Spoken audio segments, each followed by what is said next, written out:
एक बात जरूर कहेंगे आर्यन, बहुत अच्छा गाते हो, सुर भी समझते हो। कोशिश किया करो कि पूरा पूरा गाना गाओ, बीच बीच में डाल दो टेस्ट, अच्छी बात है। जो सब कर रहे हैं वो मत करो, पूरा गाना याद करो। 10 गाना रहे लेकिन पूरा गाना रहे। हाँ, जब किसी को झुमाना है, डांस कराना है तो थोड़ा थोड़ा गाओ, अच्छा लगेगा, क्योंकि आप अलग हो और हमारे भोजपुरी का नया भविष्य हो तो उसको लेके चलो। बाकी सब लोग है ना आपके साथ, बताइए, इतना दूर दूर से सब आए हैं, है ना। स्किल क्या है भैया, ये बच्ची 4 दिन हमारे संगे गाई तो फिर हम पहुंच जाइए एकदम, पता चली कि क्या बोलते हैं मणिकर्णिका घाट। नहीं, अभी आपको जाने में बहुत समय है। स्केल जब मैच नहीं करता है ना, या तो ये गाए या तो मैं गाऊं, थोड़ा सा दिक्कत होता है गाने। और पहले थोड़ा सा बड़ा हो रहा है तो वॉइस भी चेंज हो रहे हैं, वॉइस के कॉर्ड चेंज हो रहे हैं, वोकल कॉर्ड चेंज होते हैं जब कोई भी यंग होता है। कोई बात नहीं, हम चाहते हैं कि थोड़ा सा कुछ अलग माहौल का गाया जाए, क्योंकि यहाँ पे हम लोग को इतना महसूस हुआ है कि 2-4 लोग घर परिवार के बैठे हैं, बाकी अभी तक किसी का पता नहीं चला है ना। ये बेचारे लोग, अच्छा आप लोग हैं, चलो ठीक है भैया, डी दिखाइएगा। काम हो गया ना, अब थोड़ा इंतजार का मजा लीजिए। कौन सा मजा दे रहे हो, इंतजार? हम लोग की गायकी देख के आनंद ले, लोग इतने देर काम के सबको खिलाएं पिलाएं। नहीं नहीं, बिल्कुल बिल्कुल, बहुत हमको लगता है ये लोग लगे होंगे बेचारे 4-5 बजे से कंटिन्यू, है ना। अभी 2-3 घंटा और भी मेहनत करनी है, बात सही है। अच्छा अभी ये लोग आ जा, अच्छा चलो ठीक है। अच्छा इनका डांस वाला भैया आइए, मेजर मेजर मेजर मेजर दूसरा है, कोई बात नहीं, दूसरा भी तो चल जाएगा, इतना चल सकता है। हाँ, अरे हो ब्यूटी के खजाना, आए हाय हाय, बाड़ू लव लेटर के पान। इन लोग को भी थोड़ा इसके बाद झुमाएंगे, इसी में झुमाएंगे, चिंता मत करो। कूल हवा आ जाओ इधर, एक लोग आ जाओ जी। ये सुंदर लग रही है ना बेचारी, बड़ी अच्छी लग रही है। कितने साल के हो आप? 31। गड़बड़ा जाएगा यार मैटर, चलो ठीक है, कोई 31 हो। पहली बार कोई लड़की एकदम सच बोली है, वरना लड़कियां आजकल अम्मा जैसे लोग हो गए हैं, लेकिन कहेंगे अभी हम 16 साल के हैं। जैसे कि सही बात है। नहीं, मैं भी 27 साल की हूँ भाई। हम भी झूठ नहीं बोलते हैं। I can't believe your words. अरे ए हो ब्यूटी के खजाना, लेकिन फिर भी मेंटेन करके एकदम ब्यूटीफुल हैं आप। हाँ, यहाँ जितने लोग हैं सबसे ज्यादा मेंटेन है, सबसे बेटर है ना। हाँ, और यहाँ पे सबसे बढ़िया किसी के पर्सनालिटी तो हमारे सौरभ भैया के। ए हो ब्यूटी के खजाना, बाड़ू लव लेटर के पाना, अरे मनवा लागे नहीं जब से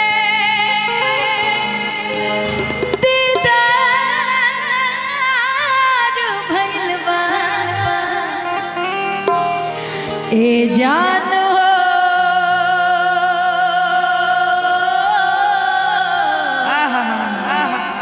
तोहरा से प्यार भइल बा।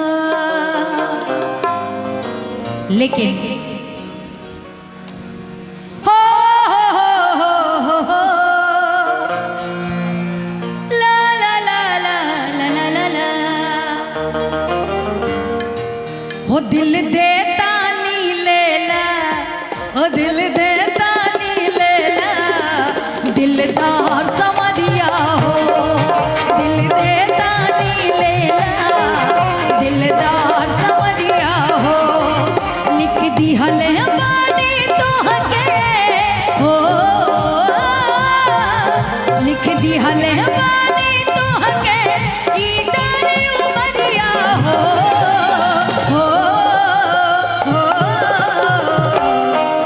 दिल देता नी लेला, हो दिल देता नी लेला, दिलदार समझिया हो, दिल देता नी लेला, दिलदार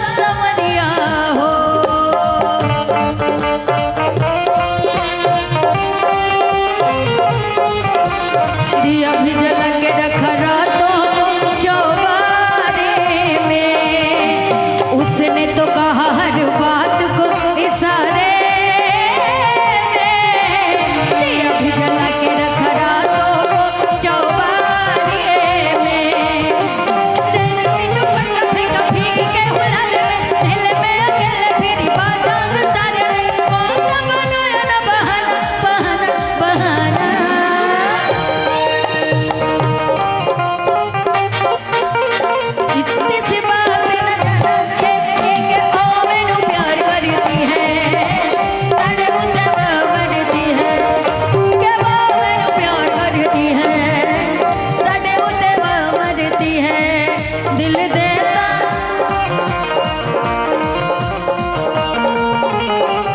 दिल देता नी लेला दिलदार सवरिया हो।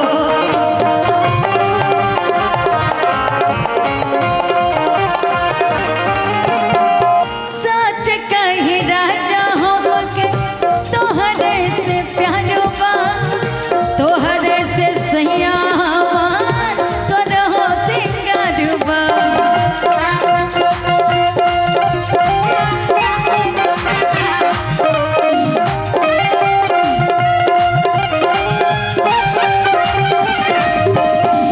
सच कही राजा हमके तोहरे से प्यार बा तोहरे पे सैया हमरे दिल के अरमान बा तोहरे में सैया हमरे दिल के अरमान बा। ऐसे न सतवा हमके मर जाए गुजरिया हो हो दिल देता नी लेला दिलदार सवरिया हो। दिल देता नी लेला दिलदार सवरिया हो।